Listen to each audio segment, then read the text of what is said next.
presenter is Professor Louis Komjathy from the University of San Diego. He is an accomplished scholar of the Taoist tradition, an ordained Taoist priest, founded the American Academy of Religion Taoist Studies group, founded the American Academy of Religion Contemplative Studies group. He has written a wonderful collection of a book on contemplative literature, which I highly recommend and which I've often forced students to read to their great discovery and satisfaction. And a new book is coming out on the field of contemplative studies. It will be out at the end of October. So welcome, Louis. Thank you.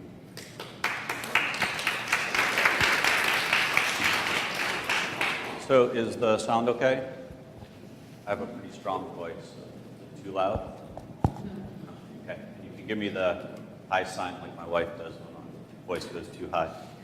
So if we could just take a minute or so to collect ourselves and prepare to engage the material.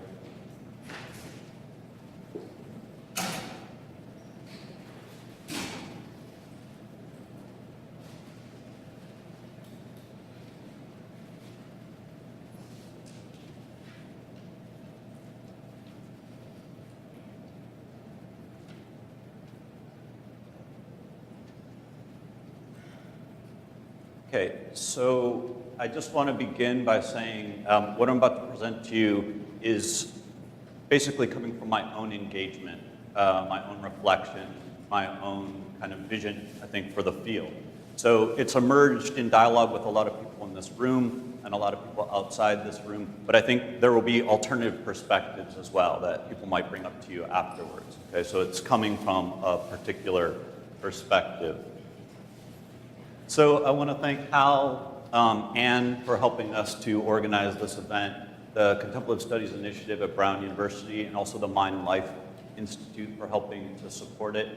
I also think we should take a moment to recognize Hal and the other Contemplative Studies Initiative faculty that have helped to build this program at Brown. So thanks so much and for helping us to develop this field.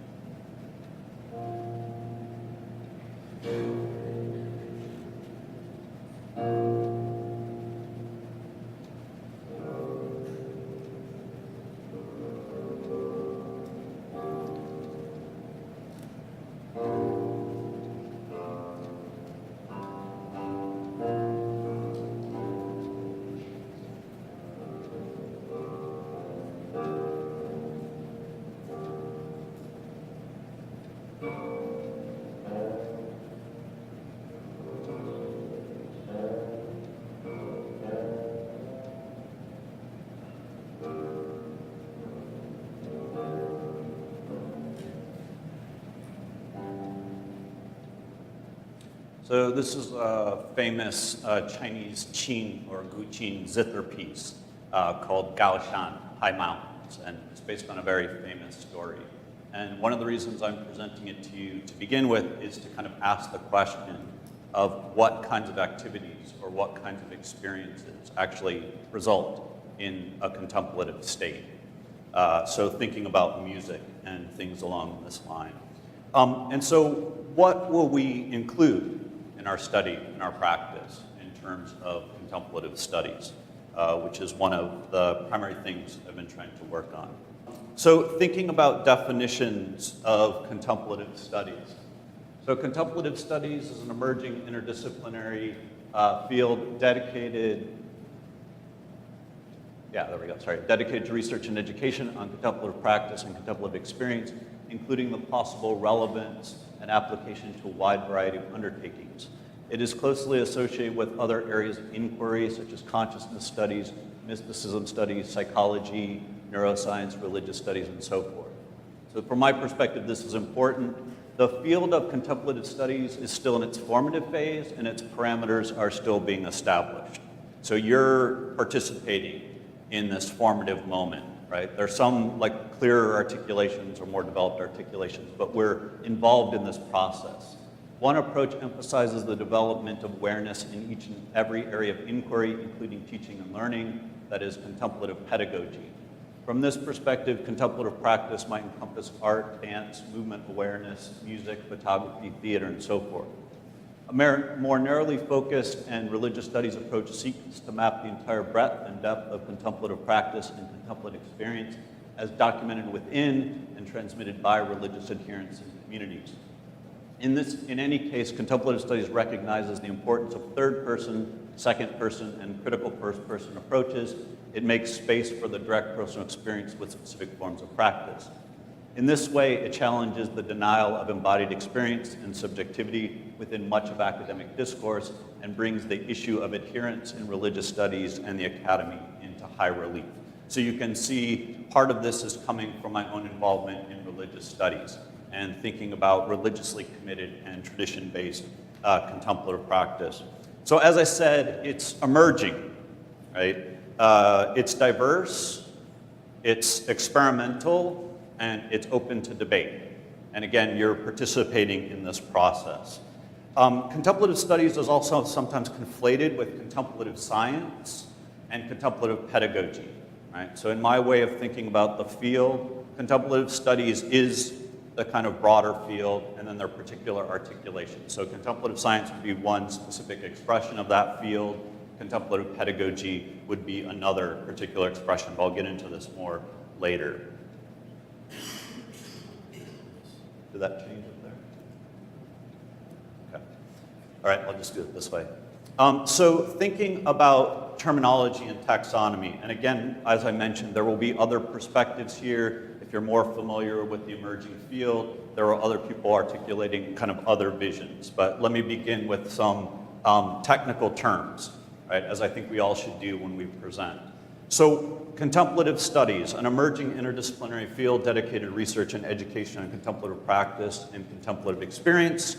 And as I said, it's sometimes conflated with contemplative science and or contemplative pedagogy. So what do we mean by contemplative practice? And again, this is open to debate. A kind of narrow view of contemplative practice is thinking about things like contemplative prayer in Christianity, meditation as a comparative category. We need to think about tradition-specific terms and also the diversity of contemplative practice. So even if we're focusing specifically on meditation, what are all the different types of meditation that there are? What are they about? Why do people do them? And so on. On more narrow kind of contemplative, a broader kind of definition of contemplative practice is anything involving a contemplative approach, quote unquote. Right? So I think some people will think this is overly general, but there's a reason that this might be helpful. So the way I tend to think about this is in terms of defining characteristics, so potential connective strands or family resemblances, including attentiveness, awareness, interiority, presence, silence, transformation, and a deepened sense of meaning and purpose. I've also tried to work out some other broad categories. So there are religious forms of contemplative practice, obviously.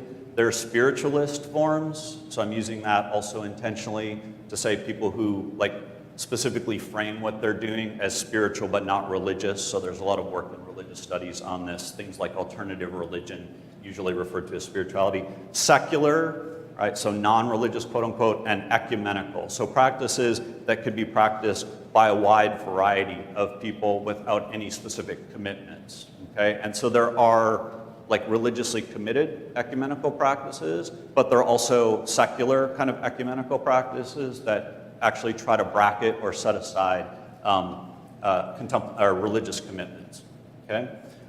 It may include art, dance, movement awareness, photography, theater, and so forth. If you attend contemplative studies events, you also find a lot of kind of uncritical reference to contemplative practice. So mindfulness, whatever that is. And so you oftentimes will hear presentations where people just say mindfulness and assume that you know what they're talking about. Okay, so what I would say is the first thing to do is really define what that term means in presentations. Right? This rarely happens in a lot of those types of places. You also have people referring to reflection. It's like, if you do reflection in your classes, then that's contemplative practice. And it's like, but what makes that contemplative? How is that different than a kind of normal academic or critical approach, having your students reflect on things? Okay, so I think that's a kind of open question we should consider. We also tend to use these categories like contemplative experience, right? So in my way of kind of defining contemplative experience, it's experiences that occur within the parameters of contemplative practice, are associated with particular contemplative practices, and or are deemed significant by contemplatives and their associated communities. Again, there are a lot of tradition-specific terms, so I'll talk a little bit about my forthcoming book, but this is some of the work I try to do, is say, what are we approximating with these categories from like tradition-specific terms, right, that we might be studying or drawing from. There are varieties, right? So Willoughby and Jared are working on this, right, the varieties of contemplative experience at Brown. So thinking about this whole spectrum, Hal also mentioned this. So states and traits, right, temporary psychological shifts versus enduring personality transformations, and both positive and negative experiences. And so tomorrow I'm going to talk about critical subjectivity, including the ways that we tend to define experience, the things that we tend to privilege based upon a certain context or a specific set of associations. Contemplative science, okay, this might be a little bit more controversial. The scientific study of meditation and associated states of consciousness, especially through the use of neuroimaging or brain mapping technology. In my way of thinking about this, it overlaps with another category that I tend to use, which is therapeutic meditation. That is a type of meditation that emphasizes health and clinical applications of meditation. So this is a lot of the kind of dominant expression of contemplative studies. At present, we're primarily dealing with Buddho neuroscience. That is the neuroscientific study of Tibetan Buddhist meditation. So there are various subtexts, right? And this is a lot of what I think we have to do on a kind of meta level, is what are we being influenced by? What are we drawing from? How is that kind of leading to a certain kind of construction or articulation of the field, okay?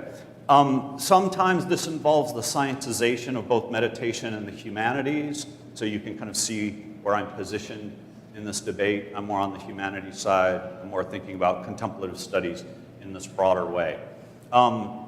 It's sometimes conflated with contemplative studies, but from my perspective, it's one particular expression, right? One in which that I'm not necessarily willing to privilege, okay?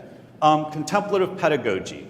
So teaching and learning informed by and or expressed as contemplative practice.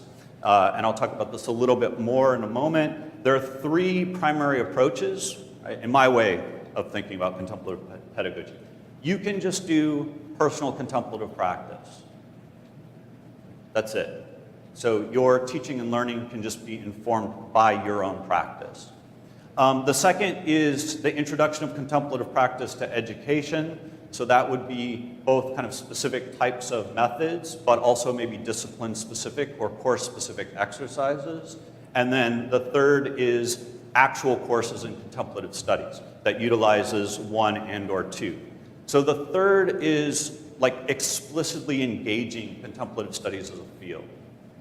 Not doing a course that just fits into a contemplative studies program, but we're thinking about how this course fits into contemplative studies, how this course or this discipline might contribute to contemplative studies. Okay, so let's pause for a moment and think about something that maybe wouldn't be brought up very often, which is movement awareness practices. All right, so I don't know if you know the Feldenkrais method, but this is Moshe Feldenkrais, the founder of the Feldenkrais movement. That's a specific kind of movement awareness practice. Okay, so according to Feldenkrais, the aim is a person, so this is him talking about what he's trying to get people to cultivate through the practice, right? The aim is a person that is organized to move with minimum effort and maximum efficacy, not through muscular strength, but through increased consciousness of how movement works. Okay, so right, what is he emphasizing? He's emphasizing a kind of fluidity of movement, right? An ease of movement model, okay? Recently, the government of Australia did this Department of Health report. I don't know if you've seen it, where they've analyzed these kind of 17 so-called natural therapies. And this is me kind of going through it and summarizing the kind of key point. Overall, there was not reliable, high-quality evidence available to allow assessment of the clinical effectiveness of any of the 17 natural therapies for any health conditions. There's a paucity of evidence regarding the effectiveness of Feldenkrais for the improvement of health outcomes for any clinical condition. But Feldenkrais didn't say he was trying to do clinical applications of Feldenkrais. That's not what he said. He said he was trying to change people's bodies. Right? He said he's trying to change people's movement, their experience of movement, their experience of being in their body structurally, posturally. So I want to bring this up to kind of highlight the different dimensions of contemplative studies. Okay? So according to Feldenkrais, you're really trying to work on posture, and specifically in this picture, it's Moshe Feldenkrais practicing what's called functional integration. So I don't know how much you know about Feldenkrais or like a parallel practice of Alexander technique, but it's primarily the head-neck relationship. So by changing that relationship, you can change the overall posture. You can change the overall movement of people. And so why I bring this up is you're looking at a first-person account, right, versus a third-person account. You're looking at somebody saying, this is what I'm actually doing through this practice. This is what I'm developing. And someone saying, this doesn't actually work for the intended project that we have, namely like health and wellness. What's interesting, of course, is this is a government program in Australia that's trying to determine whether or not they're going to fund it through insurance. So you're like, huh, why, right? So what are they studying? Why are they studying it? Is there some kind of ulterior motive for how they're going to categorize things? But my main point about this is thinking about contemplative practice from a critical first-person perspective. So I haven't practiced Feldenkrais. I've practiced Alexander technique, which is a kind of parallel practice. And so if someone were to say this doesn't have any health benefits, to me, based upon that practice, I would say, what do you mean? How are you defining health? Because it's definitely helped the tension level in my body.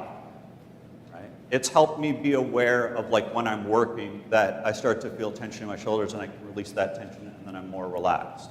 So from a kind of critical first-person perspective, there's a different kind of viewpoint related to the practice.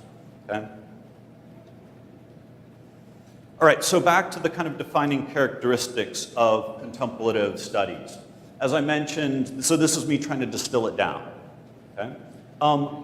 What are the three primary characteristics of us being in this field, assuming that you want to join it on some level? Not that it's a cult, although some people have said it's a cult. Right? You hear people talking about drinking the Kool-Aid all the time, right? Although they don't ever say it to our faces, right? Okay, so the first is practice commitment.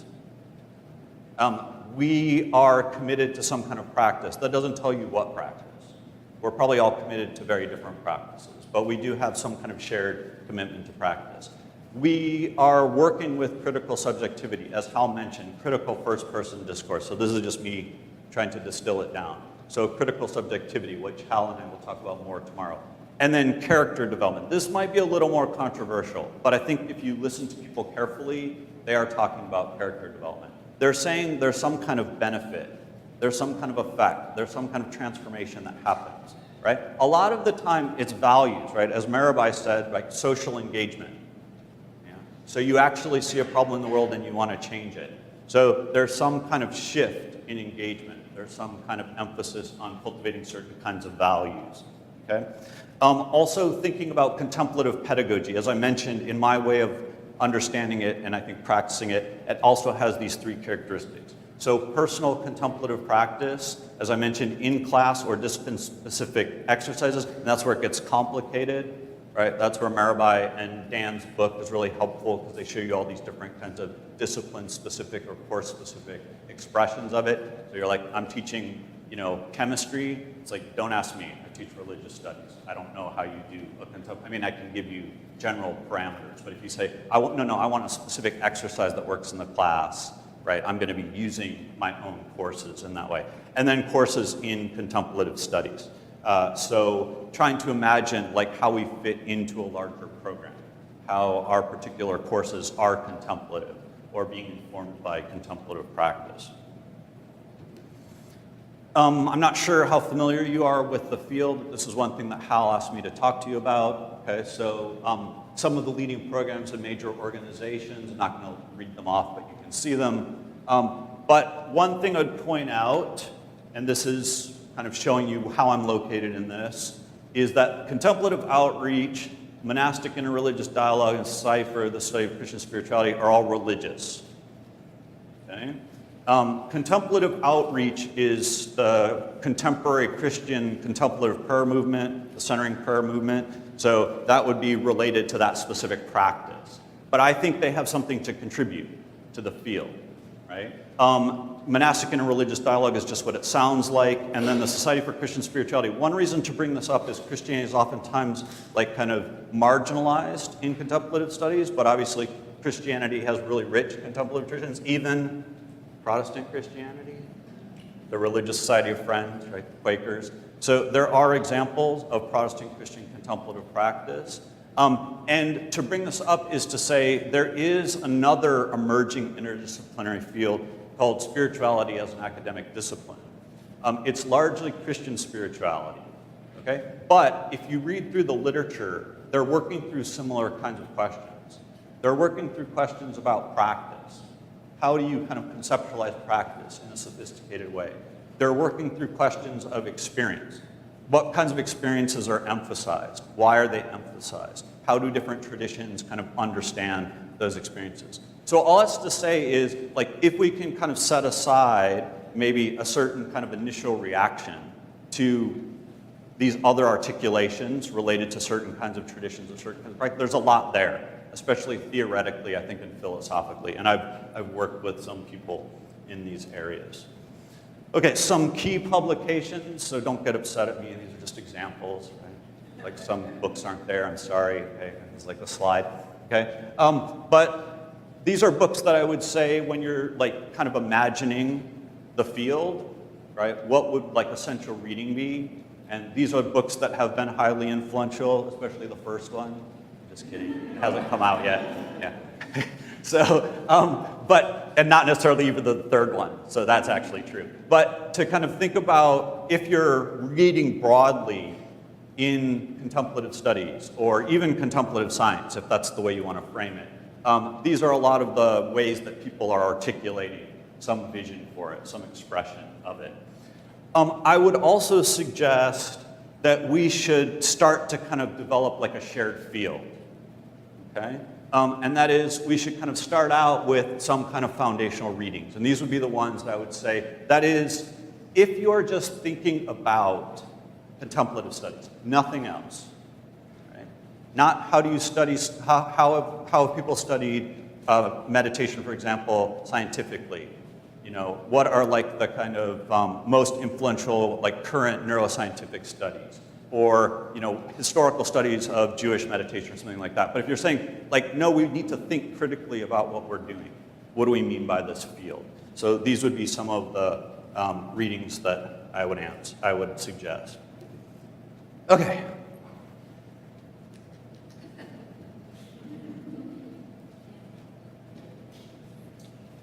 So, a lot of the time when you hear people talk about contemplative studies and contemplative experience, contemplative practice, you hear things like wisdom and compassion and mindfulness, right? And so most of this is Buddhism derived. Most of this is Buddhism influenced. So one of the things I think about, obviously I'm a scholar of Taoism, but I also work comparatively, is, well, does everyone share those values?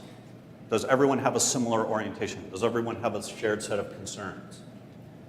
So I'll give you a few minutes to rehearse these in your mind, because you all know them, before I put them up.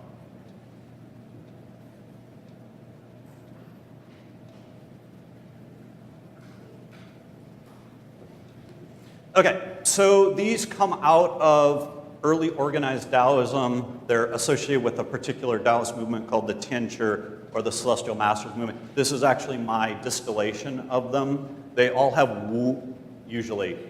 They have xing wu, so practice something, practice not having some kind of characteristic. And so usually in Taoism there's a lot of negation, but you can translate them into positive qualities.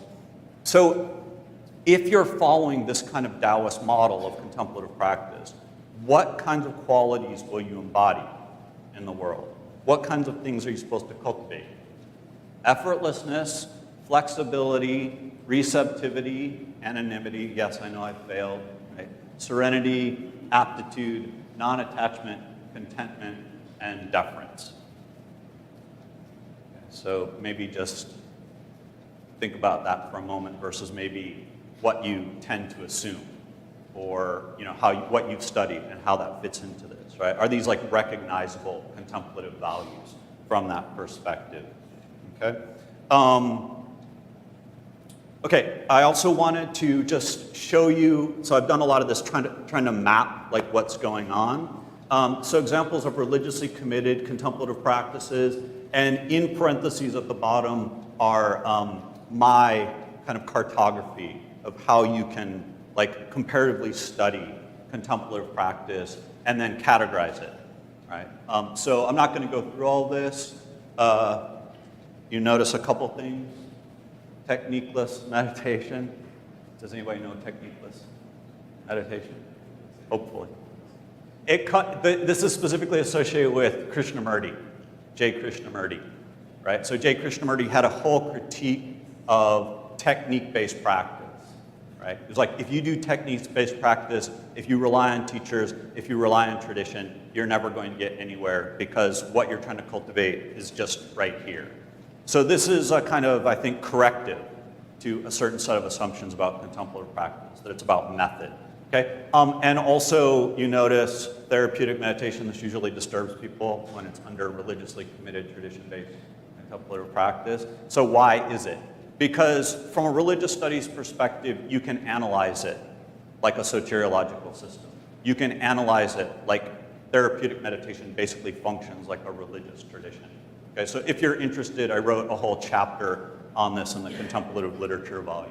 Okay, so I'm trying to be a little provocative, right, to say maybe these people are adhering to something else. Maybe they're committed to something else. So they want to present it as it's radically different from religiously committed practice, but it's not that different when you really analyze it. Okay, and there's also a set of assumptions involved in this.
Okay, so this is the Mevlevi Sima or Sama ritual, right? It means listening. A lot of times the Mevlevis are referred to as the whirling dervishes, but this is a particular Sufi lineage, right, associated with Islam. So maybe a subtext of this is to have you think differently about Islam, especially in our current kind of political context. So according to this, the viewpoint in the Mevlevi order, this is a form of zikr, right, or remembrance. So how do you remember Allah, right? You do this particular kind of dance. And one of the reasons to show you from, I think, a contemplative studies perspective is to ask this question, right? Are we going to study dance? Are we going to study embodiment, right? Are we going to study kinesthetics, that is movement? Are we going to study somatics? So really think deeply about the body. And this is also why I brought up Feldenkrais at the beginning, right? What's the place of posture in contemplative practice? If contemplative practice includes movement, then what are the qualities of contemplative movement? And this is a lot of what I'm trying to work on now. It's like, how are we going to map movement and the body and things along these lines? Okay. Also thinking about the primary decontextualized and reconceptualized practices that you find in contemplative studies. So the way this works is the parentheses are how people tend to refer to these things, right, in contemplative studies. But this is asking us to think about the source methods, the source traditions, right, the religious traditions that these are derived from, and the kind of relationships between these two, okay? I have, let's see, yeah, no, sorry, I'm just looking at it really quickly. So to kind of think about the types of practices that people tend to do, and decontextualize means removing them from their original context. This is a lot of what I work on, is how do you contextualize things, and you're seeing this now. I'm trying to contextualize contemplative studies a little bit, not fully, but a little bit. So how have they been removed from their kind of source cultures, their source traditions, and reconceptualized? So how have they been put into a different value system or used for different purposes? Okay.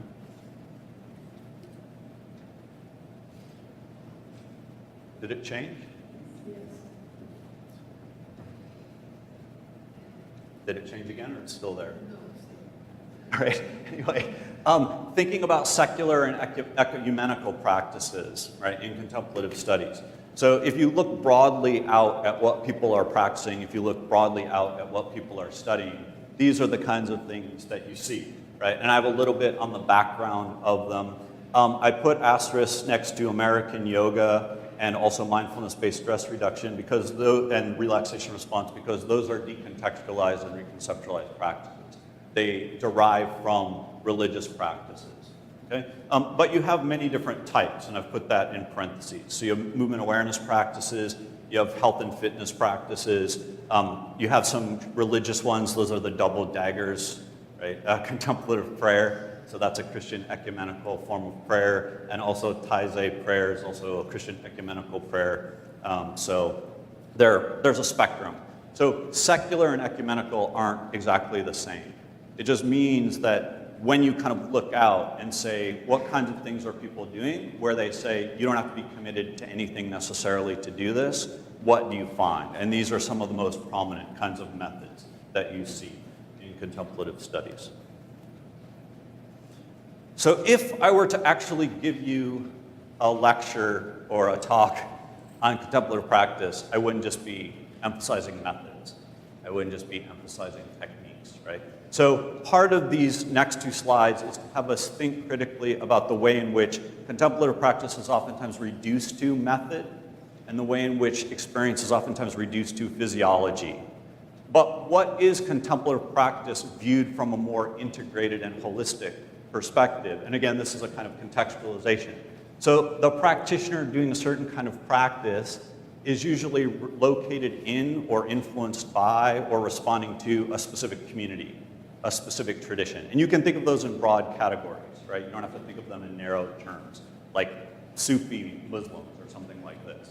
But also, so this is the way I tend to think about practice, right? It's the methods, the views, the experiences, and the goals, and those are like a single system.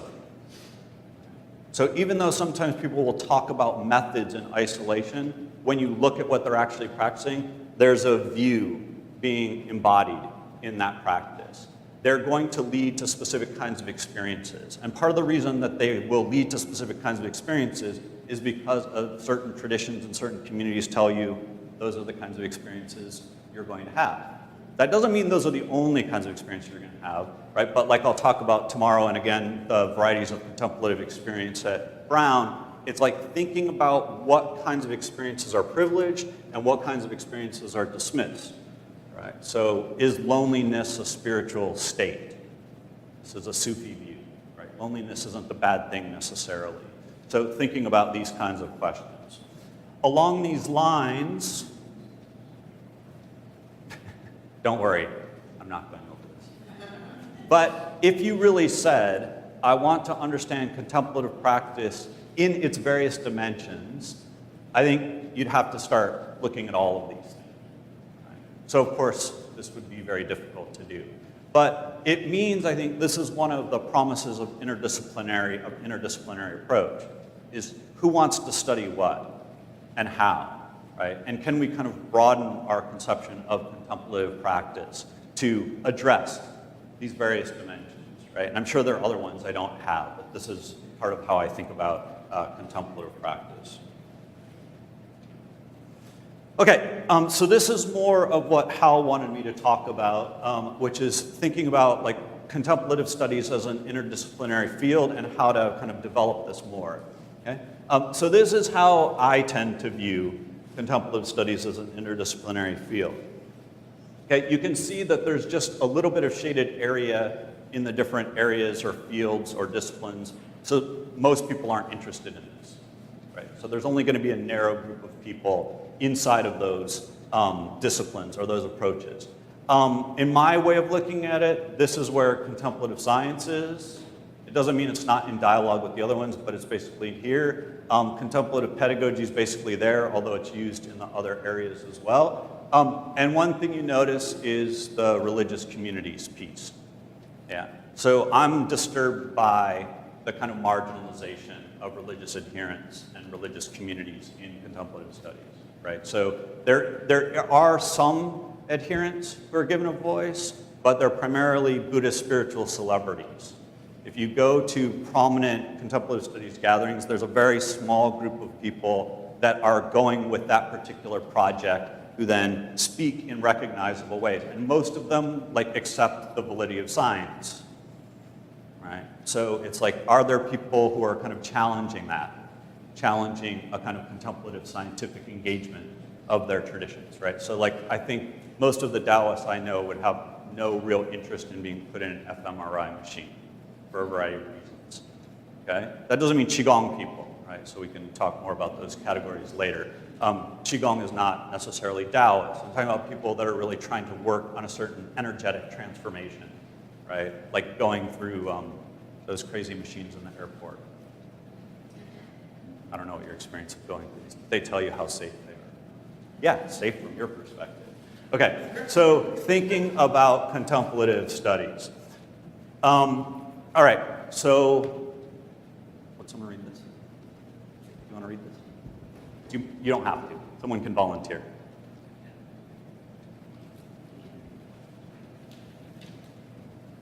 Is it on?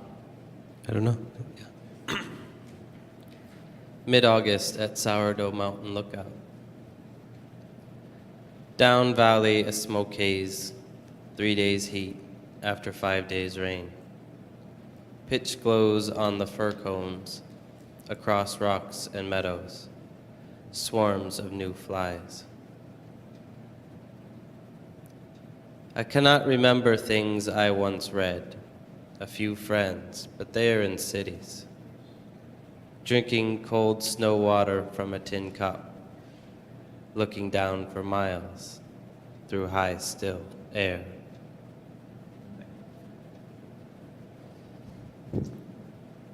Okay, this is a poem by Gary Snyder. Mirabai mentioned Gary Snyder. He was born in 1930. He's an American poet, translator, environmental activist. He's also a practicing Zen Buddhist, so he's had intensive Zen meditation training. And so, you know, finding this type of poetry that's like rooted in contemplative practice, but is trying to express a kind of contemplative view of the world, right? Sourdough Mountain is in the North Cascades National Park in Washington, and the poem comes from a collection called Rip Rap and Cold Mountain Poems. I don't know if you know Rip Rap, but this is like all the kind of stonework and things that people do on backcountry trails to kind of make the trails more manageable. So he also has a great poem called For the Children. Think about this a lot in our current political state. Stay together, learn the flowers, go light. He has a certain kind of political engagement with the current situation from, I think, a contemplative perspective. And interestingly, Gary Snyder also translated a pretty well-known Chinese poet now named Han Shan. Aaron? You don't have to.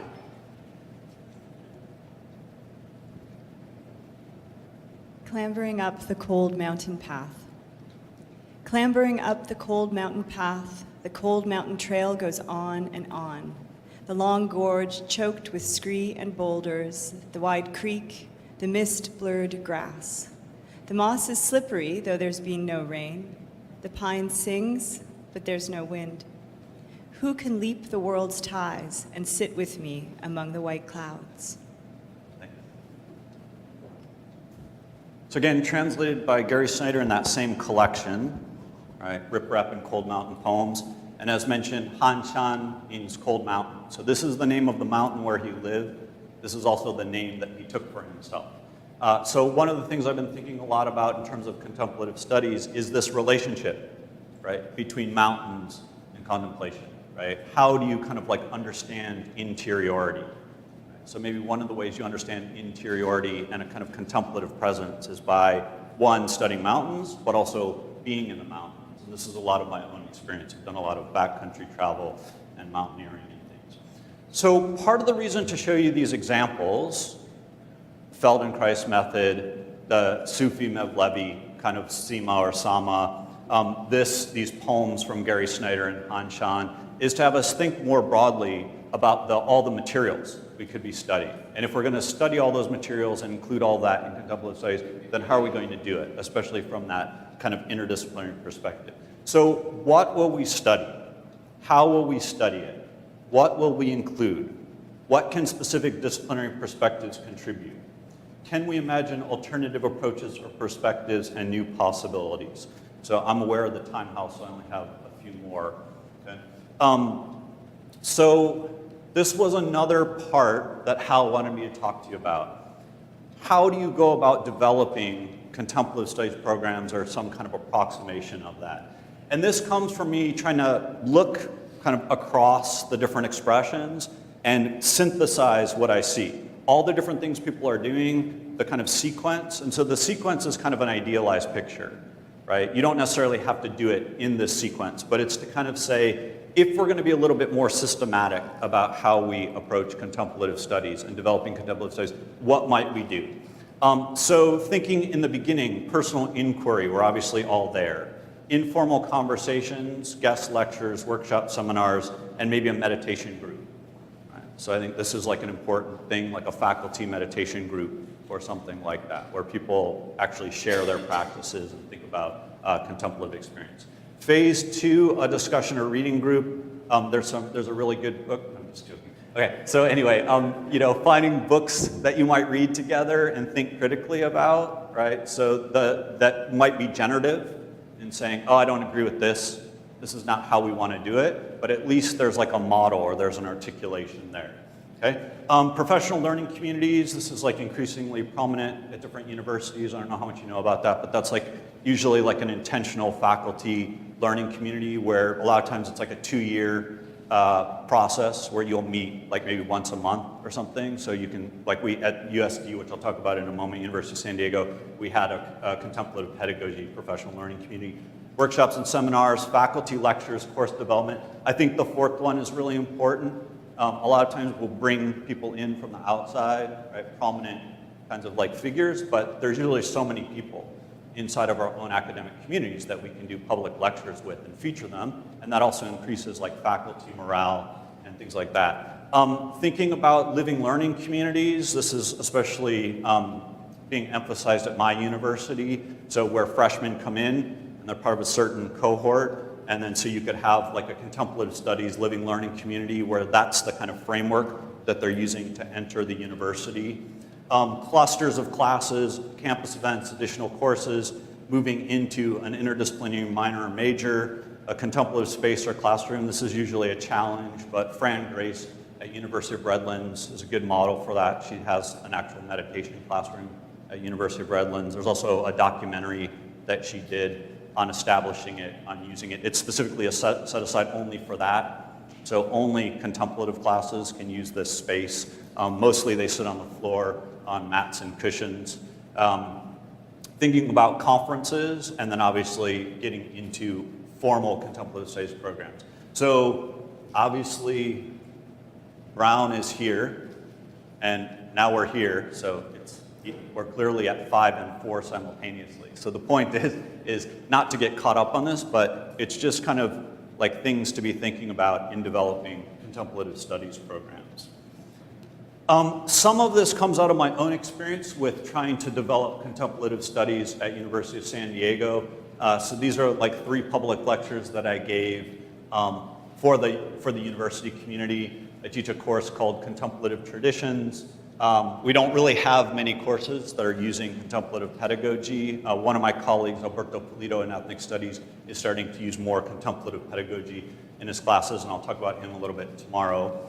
I mentioned the Contemplative Pedagogy Professional Learning Community from 2010 to 2012 at USD, and then the Conference on Contemplative Studies that I organized in 2014. And then beyond just means me going to other places and engaging this. So one of the things that's happened more recently is Alberto Pulido and I have started this contemplative working group outside of the university. So this is moving towards the end of my presentation, which is why outside the university. So what do you notice about the years?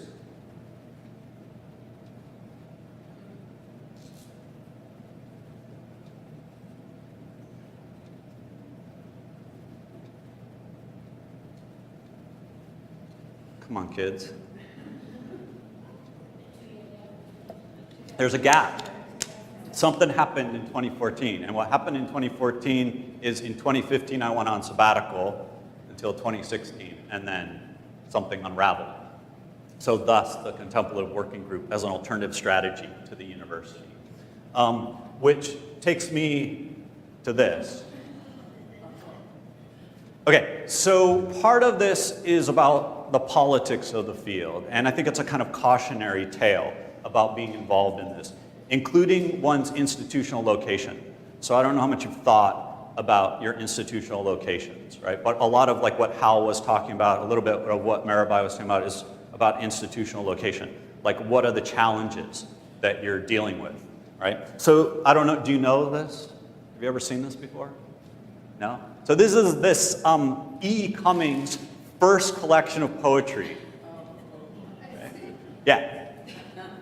And I don't know if you can see it, but it's a funeral cup.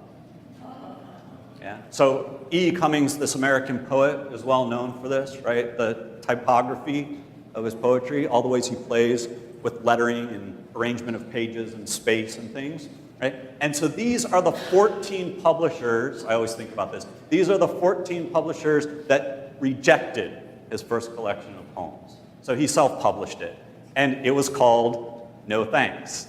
And then he's like, yes, to all of you people, okay? So part of this is to say, you know, in my own experience, what I've come into contact with at my university is the claims about that I'm relativizing Catholicism. So I have a very particular kind of institutional location. University of San Diego, even though it doesn't sound like it, is independent Catholic university, okay? So specifically, the Office of Mission and Ministry has said, yes, you're introducing students to Catholic contemplative practice. That is, I let Catholics, you know, I give Catholic students permission to do their practices from their own tradition. I don't require them to do practices from outside their tradition. And then I allow other students to choose whatever they want too.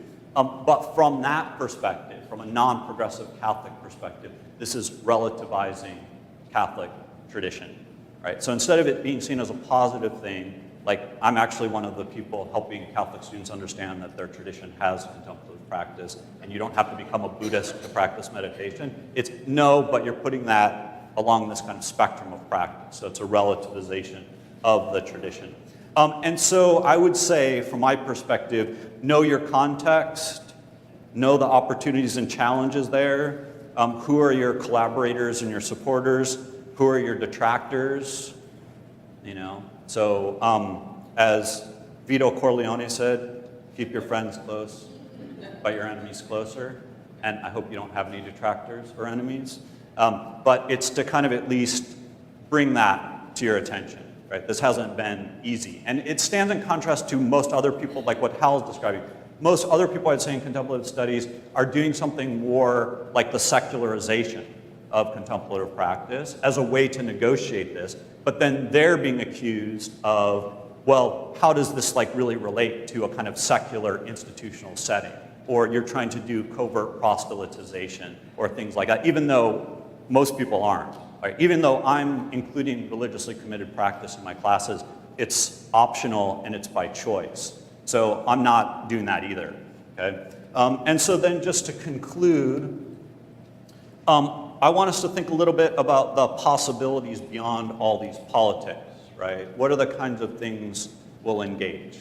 What kinds of visions might we have for the field, right? What can we do in the largest possible sense?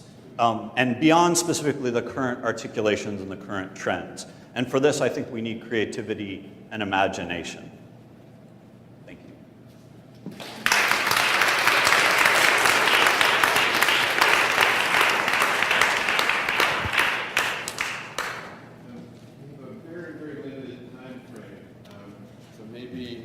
I'm sure you have a lot of questions for Louis.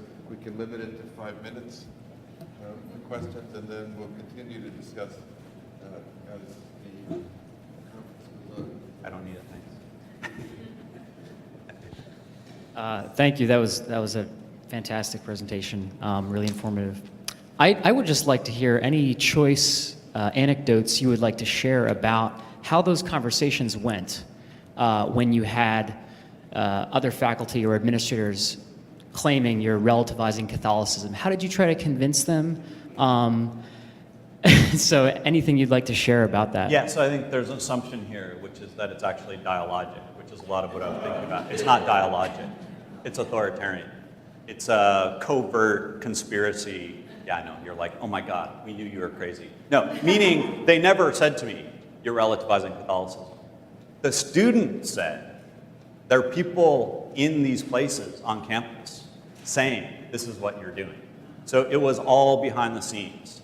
And it was all like, as I would increasingly do presentations, people would show up and I'd be like, oh, this will be interesting.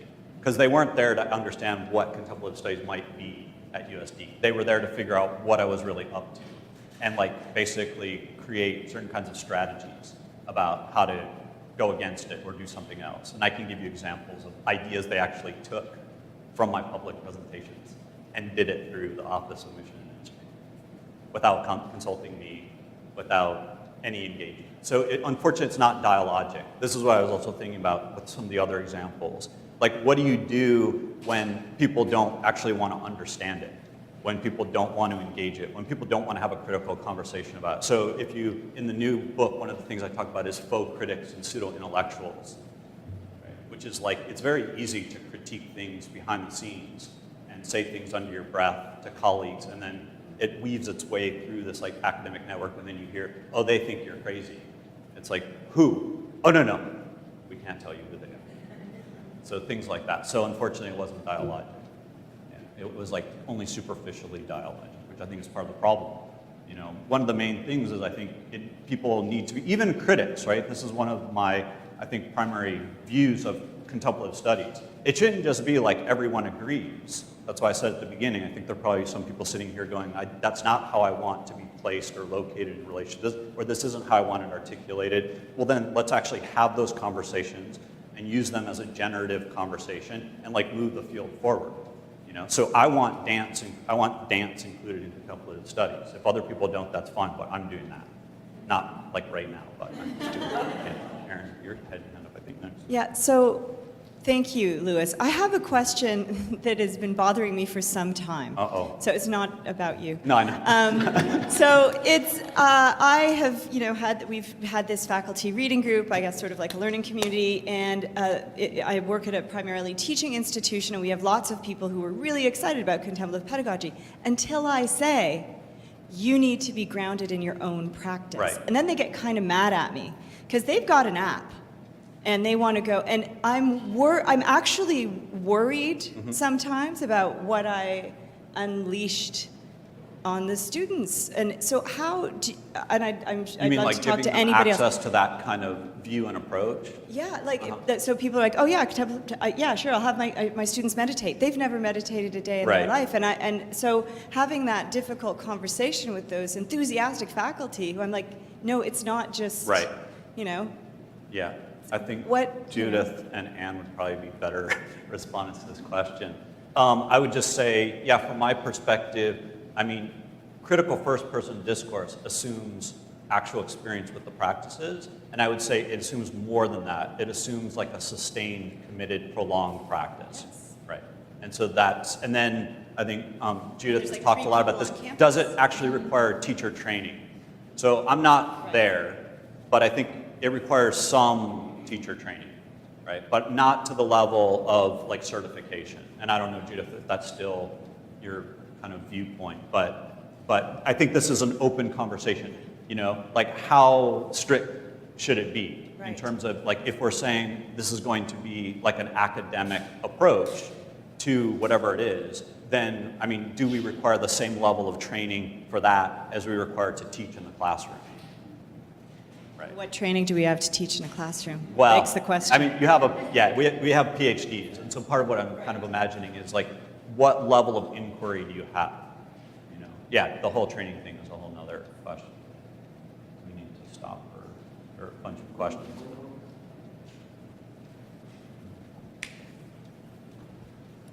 I think mostly maybe a comment. Louis, thank you. This was very rich, very inspiring, and just wanted to say how much I appreciated you bringing in the role of the body and the importance of the body in dance.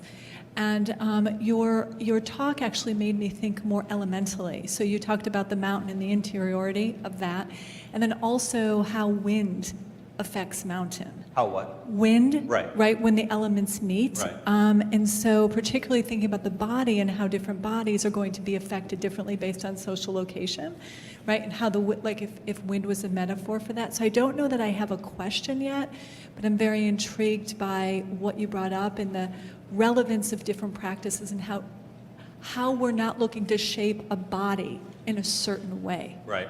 And I think that I think that we just want to pay attention to that, so the body doesn't hegemonically doesn't get right. Like with contemplative education in particular, like who are our students? Where do they come from? What are their needs? Are we engaging their needs? This kind of takes us into the kind of final set of presentations. But yeah, I mean, I think absolutely kind of being attentive to that. So this is why, like in my contemplative traditions class, I have a list of pre-approved practices that the students have 2 weeks to explore, and then they choose one, and then they practice it for the whole semester. So I help them. They're local mentors. They can go to, I mean, I'm lucky to live in San Diego that way because they're teachers from all these different traditions, but they can go out and I give them lists of, and then, so they have 2 weeks to kind of decide. And then I say, I don't care what you choose, right? I mean, there's secular materialist practices, there's therapeutic meditation, there's all these different things.